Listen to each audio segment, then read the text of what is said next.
어린이의 인권에 대한 논의를 본격적으로 시작하고 또 어린이들의 인권을 인식하기 시작한 것은 19세기입니다. 그리고 그것을 법적으로 어린이들의 인권을 보장하기 위해서 유엔이 아동 인권 선언문을 발표했는데 1989년입니다. 이처럼 인류 역사는 어린이들의 인권에 대해서 깊이 인식하지 못했습니다.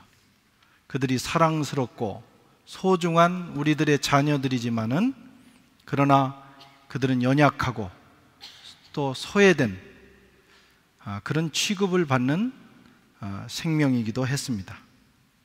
그런데 오늘 본문을 보면 지금으로부터 2000년 전에 우리 주님은 놀라운 선언을 하십니다. 2절, 3절 말씀을 같이 읽어보겠습니다. 예수께서 한 어린아이를 불러 그들 가운데 세우시고 이르시되 진실로 너희에게 이르노니 너희가 돌이켜 어린아이들과 같이 되지 아니하면 결단코 천국에 들어가지 못하리라. 아멘. 이 말씀을 하신 때는 여자와 어린아이들을 수에도 넣지 않는 그런 시대입니다. 우리 주님께서 그런 시대에 이런 말씀을 하셨습니다. 너희도 어린아이와 같이 되지 않으면 결단코 천국에 들어가지 못하리라. 이것은 혁명적인 말씀입니다. 시대 정신을 거스르는 대단히 혁명적인 말씀 주님께서 하셨습니다. 예수님은 이와 같이 어린이를 사랑하셨고 또 어린이를 존중하셨고 그들의 가치를 아주 높게 평가하셨습니다. 심지어는 어린아이와 같이 되지 않으면 천국에 갈 수 없다. 어른들 너희들도 어린아이처럼 되어야 한다 라고까지 말씀하셨습니다. 한마디로 어린아이는 어른들의 스승과 같은 존재라고 하신 거예요. 어린아이에게서 배워라. 어린아이를 닮아라. 그래야 하나님 나라에 합당하다.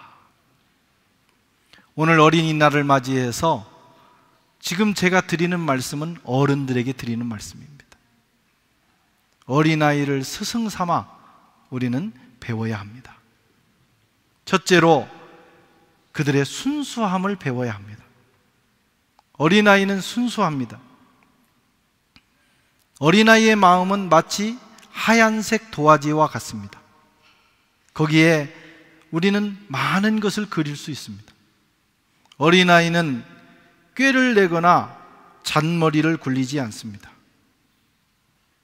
JQ, 잔머리가 발달되어 있지 않습니다. 물론 어린아이 중에 아주 얕은 꾀를 부리는 애들이 있어요. 그것은 애교입니다. 다른 사람을 해롭게 하기 위해서 그런 건 아닙니다.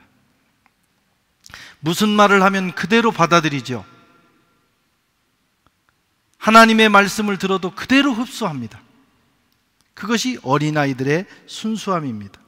그래서 어린 시절에 말씀을 들어야 하고 어린 시절에 많은 투자를 해야 합니다. 그들의 마음에 좋은 그림을 그려주면 그들의 미래가 좋은 미래가 됩니다. 그들의 마음속에 하나님의 말씀의 씨를 뿌려주면 그들의 미래에 하나님의 말씀의 열매가 맺혀지게 됩니다. 어린아이들의 순수함 때문에 산타클로스가 통하는 거예요. 이 천기를 두사라면 사실 안 되는데 우리 어린아이들이 이 부분은 이해를 못하기를 바랍니다. 산타클로스가 굴뚝을 타고 들어온다. 우리 어린아이들은 믿습니다.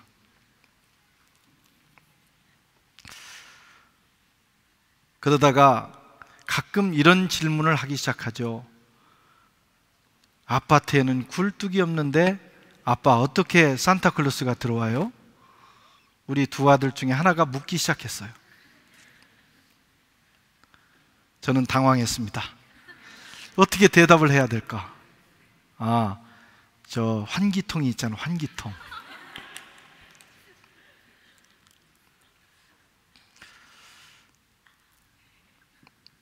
이 질문을 하는 순간부터 깨어나기 시작하는 거죠. 어떤 사실을 인식하기 시작하는 겁니다. 그러면서 동시에 순수함을 상실하는 순간을 맞이하기도 합니다. 이게 좋은 일이기도 하면서 사실은 그 순수함, 그저 부모님의 말씀을 그대로 받아들이는 그 순수함을 잃는 순간이기도 해요. 그때부터 아이들은 야가지기 시작합니다. 계산하기 시작합니다. 잔머리를 굴리기 시작합니다. 청소년이 되고 어른이 되는 거예요. 근데 사실은 그때부터 슬픈 그 어린아이의 삶이 시작되는 거예요. 행복하지 않고 부모님으로부터 하나름 오던 선물이 없어지기 시작하는 거예요. 주님은 우리가 순수한 어린아이로 살기를 원합니다. 아멘. 순진하거나 어리석은 자가 되라는 것이 아닙니다. 어떤 부분은 깨어나야 되지만, 그러나 하나님 앞에 설 때는 마치 어린아이와 같이 부모님이 하시는 말씀은 그대로 100% 믿는 어린아이와 같이 하나님 앞에 서야 됩니다. 혹시 부모님은 우리를 실망시킬지라도 하나님은 절대 그렇지 않습니다. 하나님은 믿을만 합니다. 하나님의 말씀은 100% 순금과 같습니다. 지혜롭게 세계를 바라보면서도 깨끗한 마음을 유지하시기를 바랍니다.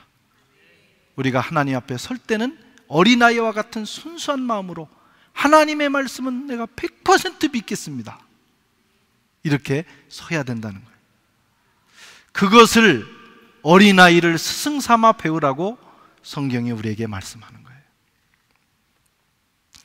그런 마음의 말씀이 떨어질 때 싹이 나고 열매가 맺혀지고 우리는 풍성한 인생을 살게 되는 것이죠.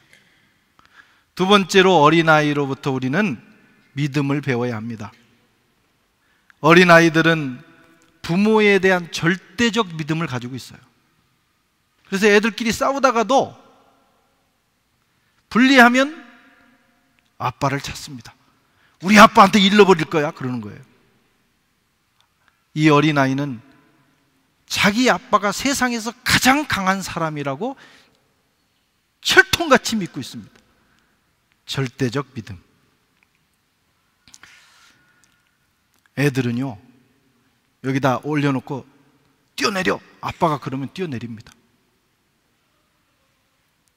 이따가 이제 예배 끝나고 한번 해보세요. 뛰어내려 그러면 아빠를 믿고 뛰어내리는 거예요. 아빠를 믿습니다.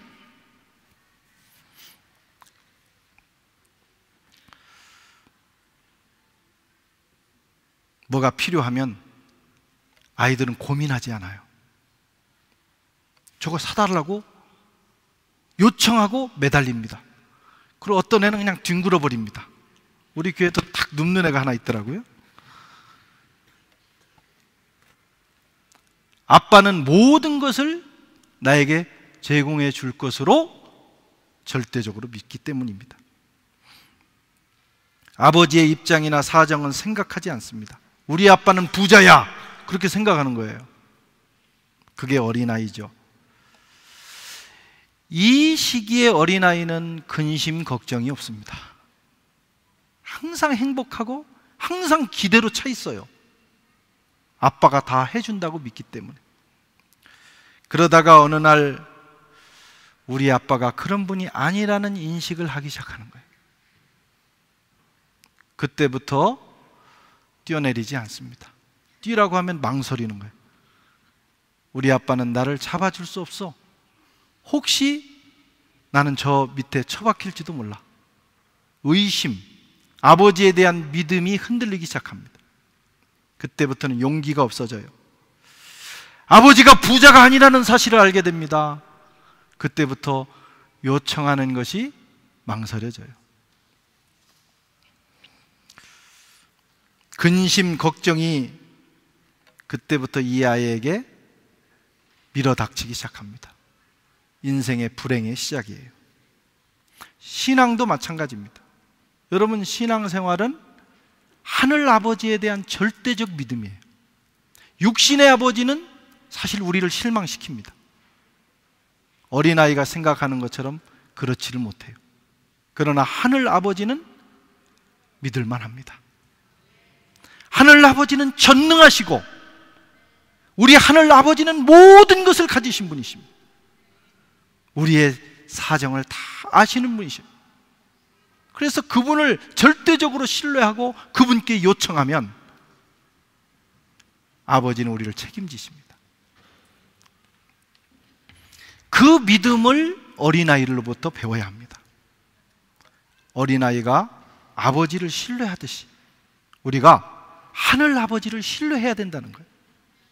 그런 자만이 하늘의 은혜를 입고 그런 자만이 하나님 나라에 들어갈 수 있다고 말씀하는 겁니다. 그런 사람은 기도합니다. 어려운 일을 당했을 때 기도의 무릎을 꿇는 사람은 아버지를 믿는 사람이에요. 기도하지 않는 사람은 아무리 우리가 종교적인 행위를 할지라도 하늘 아버지를 안 믿는 거예요. 그분이 전능자시고 그분이 부유하신 분이시고 그분은 모든 것에 충만하신 분이시다 믿는다면 우리는 어린아이처럼 아버지께 기도할 수 있어요. 그러면 마음이 행복해지고 평안해지고 문제가 해결됩니다. 빌립보서 4장 6절 이하에 보면 아무것도 염려하지 말고 모든 일에 기도와 간구로 너희 구할 것을 감사함으로 하나님께 아뢰라. 그리하면 모든 지각에 뛰어난 하나님의 평강이 그리스도 예수 안에서 너희의 마음과 생각을 지키시리라. 하나님을 믿어야 합니다. 어린아이로부터 그것을 배워야 해요. 저희가 아이들을 키울 때 보면 이 아이들은 하나님께서 그들의 기도를 그대로 들으신다고 믿더라고요. 그래서 우리가 둘째가 그랬나 큰애가 그랬는가 확실히 기억나지는 않지만 근데 차를 몰고 가다 보면 길이 막힐 때가 있어요. 그러면 우리는 왜 길이 막히냐고 내가 여기로 오지 않았으면 좋았을 것을 또 당신이 나한테 그렇게 코치해서 내가 여기로 왔잖아 이렇게 말을 하곤 하는데 아이들은 여지없이 기도합니다. 하나님 길을 뚫리게 해주세요. 그럼 희한하게 길이 뚫리는 거예요. 그러면 하나님이 기도를 응답하셨다고 믿고 감사하더라고요. 그리고 이렇게 신호등 앞에 섰을 때도 기도합니다. 하나님 빨리 신호등 바뀌게 해주세요. 그러면 그게 3분 내에 바뀌는 역사가 일어나요. 그러면 아이들은 믿는 거예요. 정말 하나님이 그렇게 하셨다고. 그런 아이들의 그 순수한 믿음, 하나님에 대한 절대적인 믿음이 나중에는 깊은 기도의 세계로 인도하는 거예요. 그러면 그런 아이들과 같은 그런 마음을 가지고 기도하는 사람들은 풍성한 간증거리를 갖게 되는 것이죠. 저와 여러분에게 그런 역사가 있기를 바랍니다. 또 세 번째로 우리는 아이들로부터 겸손을 배워야 합니다. 오늘 4절에 보면 그러므로 누구든지 이 어린아이와 같이 자기를 낮추는 사람이 천국에서 큰 자니라. 어린아이들로부터 배울 수 있는 거 겸손입니다. 자기를 낮추는 겁니다. 이게 쉽지는 않습니다. 그러나 어린아이들은 이게 어렵지를 않아요. 어른들은 이게 쉽지 않은데 어린아이들은 이게 어렵지를 않아요. 물론 아이들끼리 서열을 세우고 또 그걸 지키기 위해서 갈등도 합니다.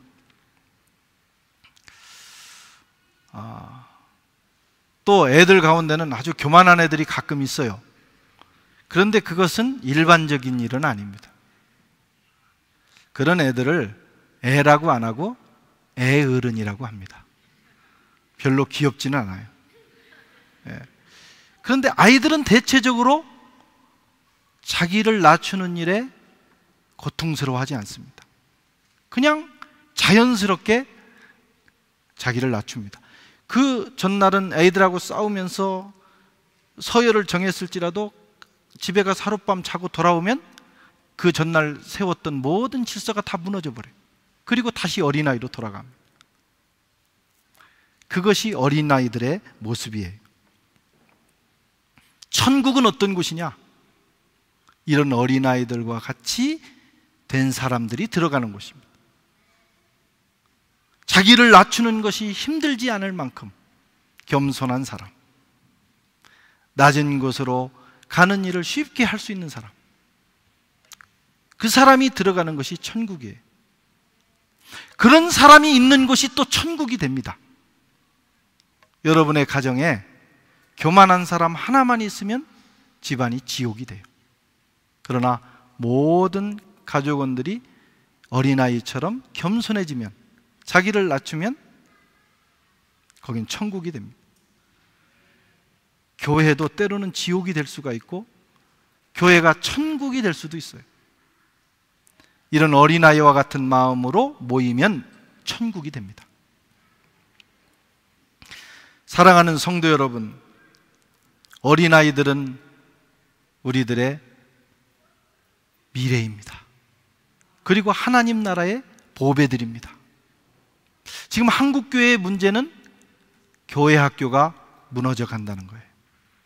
어린아이들이 줄어든다는 것입니다. 감사한 것은 우리 교회에 이런 귀한 어린이들이 온다는 거예요. 그리고 외부에서 안 와도 괜찮습니다. 매년 10명씩 태어나는 거예요. 얼마나 놀라운 축복인지 모릅니다. 이 어린아이들에게 우리는 우리의 시간과 물질을 투자해야 되고 우리의 마음을 쏟아 부어야 합니다. 왜냐하면 이 아이들이 우리 민족과 역사와 하나님 나라의 미래이기 때문입니다. 그리고 우리는 아이들로부터 배우는 겸손함을 가지고 아이들을 대해야 합니다. 그리고 이 어린아이들처럼 우리도 하나님 앞에 설 때, 하나님 앞에 어린아이로 설 때 하나님께서 기뻐하시고 하나님의 은혜가 우리의 인생에 흘러넘치게 됩니다. 그런 역사가 있기를 주님의 이름으로 축원합니다.